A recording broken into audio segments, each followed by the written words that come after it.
चलिए अब हम पढ़ते हैं टेस्ट योर अंडरस्टैंडिंग टू। जो हमने रेशियोज का इंट्रोडक्शन देखा था अपनी पहली वीडियो में, उसको इस्तेमाल करते हुए उन रेशियोज में जो हमने सीखा था, हम आगे इस सवाल को।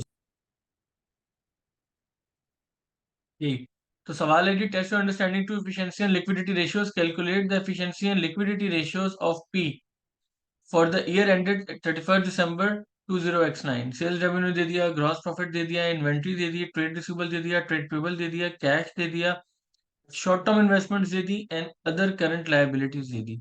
और हमें कह दिया कि जी आप efficiency and liquidity ratios calculate कर दें। तो ये जो सारे हमने रेशियोज पढ़े हैं, ये इफिशिएंसी एंड लिक्विडिटी रेशियोज ही हैं, तो हम ये कैलकुलेट कर सकते हैं। सबसे पहले पिछले सवाल की तरह यही मैंने फार्मूलाज कॉपी कर लिए, इन्हीं फार्मूलाज के सामने हम सॉल्व करेंगे तो फार्मूला भी हमें ऐसा ऐसा याद हो जाएगा।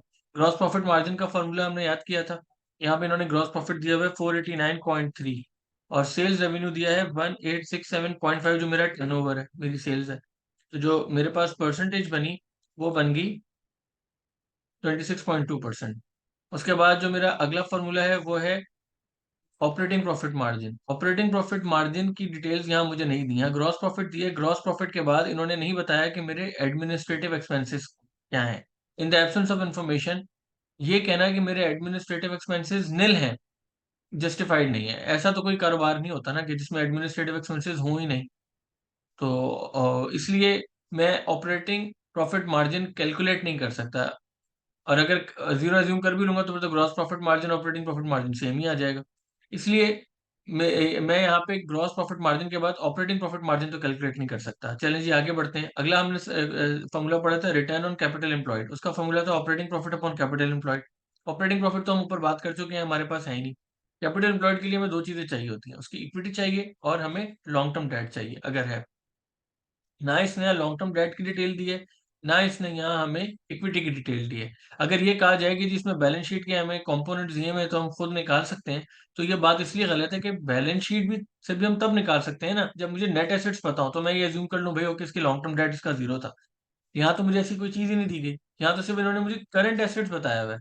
तो मैं तो कैलकुलेट नहीं कर सकता रिटर्न ऑन ये कैपिटल एम्प्लॉयड, इसलिए रिटर्न ऑन कैपिटल एम्प्लॉयड भी कैलकुलेट नहीं हो सकता। अच्छा अगला है जी एसेट टर्नओवर। एसेट टर्नओवर है जी turnover upon capital employed. Again हम बात कर चुके हैं, टर्नओवर तो हमारे पास है, ये 1867 ही हमारा टर्नओवर हो जाएगा। लेकिन हम कैपिटल एम्प्लॉयड कैलकुलेट नहीं कर सकते, इसलिए हम इसको नली एज्यूम करेंगे। आ जाए जी अब इन्वेंट्री होल्डिंग पीरियड पे। तो यहाँ इन्होंने मुझे कह दिया inventory upon cost of sales multiply by 365। यहाँ सेल्स रेवेन्यू मुझे दिया हुआ है, ग्रॉस प्रॉफिट दिया हुआ है, कॉस्ट ऑफ सेल्स नहीं दी हुई, लेकिन मुझे इतना पता है इन दोनों का जो गैप है वो मेरा कॉस्ट ऑफ सेल्स का ही गैप होगा ना। तो मैं ये तो कैलकुलेट कर सकता हूँ। तो अगर मैं ये कैलकुलेट करना चाहूँ तो यहाँ पे ये बना जी आपका, इन्वेंट्री मुझे इन्होंने दी है 147.9 की, 7.9, और कॉस्ट ऑफ सेल्स मेरे पास आ रहा है 1867.5 माइनस 489.3।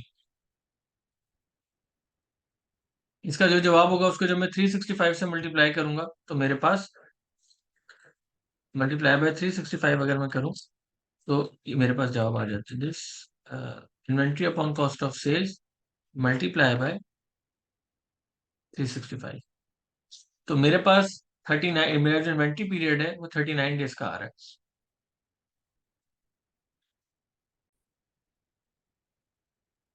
अब जो अगला सवाल मेरे पास आया वो उसमें वो कहते हैं जी receivable collection period, receivable upon credit sales. तो यहाँ मैं ये एज्यूम कर सकता हूँ कि जी मेरी जितनी भी सेल्स है ये क्रेडिट सेल्स है। यहाँ मैं ये एज्यूम कर सकता हूँ, ये इस assumption में ऐसी कोई मुबाइका नहीं है, ऐसी कोई हर्ज नहीं है। तो मेरा जो ट्रेड रिसीवेबल आ रहा है वो आ रहा है 393.4, इज इक्वल टू 393.4। अच्छा अगेन मेरे जो सेल्स आ रही है वो 1867.5, अगर मैं इसको भी 365 से मल्टीप्लाई कर दूंगा तो मेरे पास बाय फॉर्मूला 77 डेज आ जाएगा जवाब। यानी कि मेरे रिसीवर मुझे 77 डेज में देते हैं। इन्वेंट्री होल्डिंग पीरियड मेरा 40 डेज है। आ जाए जी payable payment period. Payable payment period जो है वो भी मैं यहाँ पे कैलकुलेट कर सकता हूँ।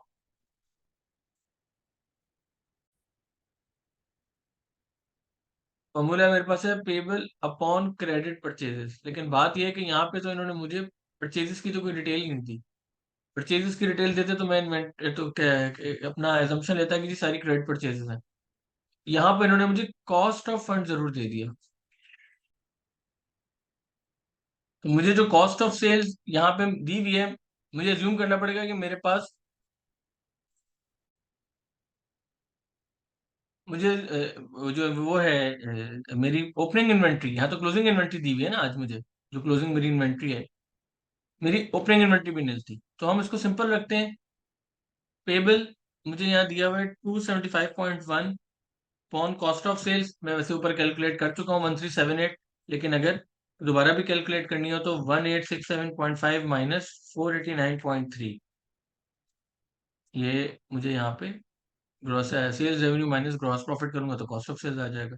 अगेन चूंकि नंबर ऑफ डेज के हिसाब से है, तो मैं पेबल को क्रेडिट परचेजेस से डिवाइड करके 365 से मल्टीप्लाई कर दूंगा, तो मेरे पास 73 डेज का जवाब आ गया। अच्छा जी, अब आगे फॉर्मूला है जी करंट रेशियो। करंट रेशियो क्या है? Current assets upon current liability. तो करंट एसेट्स उन्होंने यहाँ में दिए में inventory, trade receivable, cash, short term investments, तो ये मेरे करंट एसेट्स हो गए। और करंट लायबिलिटीज में इन्होंने मुझे ट्रेड पेबल कह दिए, इन्होंने मुझे अदर करंट लायबिलिटीज कह दिए, तो मैं इसको भी अकॉर्डिंगली कैलकुलेट कर सकता हूँ। तो मैं इसको करता हूँ जी। सबसे पहले है 147.9 प्लस ट्रेड रिसीवेबल है 393.4 प्लस कैश है 53.8 प्लस शॉर्ट टर्म इन्वेस्टमेंट है 6.2। सॉरी ये हो नहीं रहा। सबसे पहले आ गया ट्रेड 147.9 प्लस ट्रेड रिसीवेबल है 393.4 प्लस कैश है 53.8 प्लस शॉर्ट टर्म इन्वेस्टमेंट है 6.2। ये हो गया 601.3, 601.3, और डिवाइड कर दिया हमने इसको अपनी करंट लायबिलिटी से, जो यहाँ पर इन्होंने मुझे दी है ट्रेड पेबल 275.1 प्लस 284.3, 559.4। अगर मैं इसको करंट एसेट्स को करंट लायबिलिटी से डिवाइड कर दूं तो मेरे पास 1.074, मेरा रेशियो करंट रेशियो 1 से ऊपर है, यानी कि मेरी जो सिचुएशन है वो लिक्विड है, मेरी करंट एसेट्स मेरी करंट लायबिलिटीज को कैटर कर जाती हैं।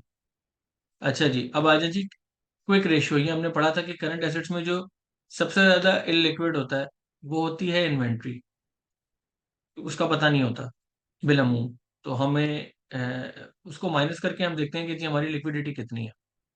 तो यही जो हमने करंट एसेट्स लिए हैं, इसके अंदर हम अगर इन्वेंट्री को हटा दें और डिनोमिनेटर को यही रखें तो हमारे पास जवाब आ जाएगा। अब यहाँ इन्होंने इन्वेंट्री 147 बताई थी, तो ये मैंने 147 हटा दिया, और मैंने 147 हटाने के बाद अ, इसको डिवाइड कर दिया अगेन। करंट लायबिलिटीज तो मेरी सेम ही रहेंगी, तो मेरा एसेट टेस्ट रेशियो में मेरे पास जवाब आ गया 80.81 का। यानी इसका मतलब ये है कि मेरी करंट लायबिलिटीज को शॉर्ट टर्म में पे ऑफ करने के लिए जो मेरे पास अवेलेबल करंट एसेट्स हैं वो तकरीबन नाकाफी हैं। मैं अपनी लिक्विडिटी सिचुएशन में इलिक्विड तो नहीं हूं, लेकिन मेरी एक स्ट्रेच सिचुएशन है। ठीक है, मुझे अगर इन्वेंट्री से सपोर्ट नहीं मिलती, मेरी इन्वेंट्री की सेलिबिलिटी मुतासर होती है, तो उस सूरत हाल में मुझे अपनी शॉर्ट टर्म लायबिलिटीज को पे ऑफ करने के लिए क्या कहते हैं, अब अपनी कोई स्ट्रेटजी कुछ चाहिए होगी, मुझे हो सकता है फंडिंग चाहिए हो, मुझे कुछ करना पड़ेगा। मेरे नॉर्मल कोर्स ऑफ बिजनेस में मुझे थोड़ी सी हिकअप्स आ सकते हैं।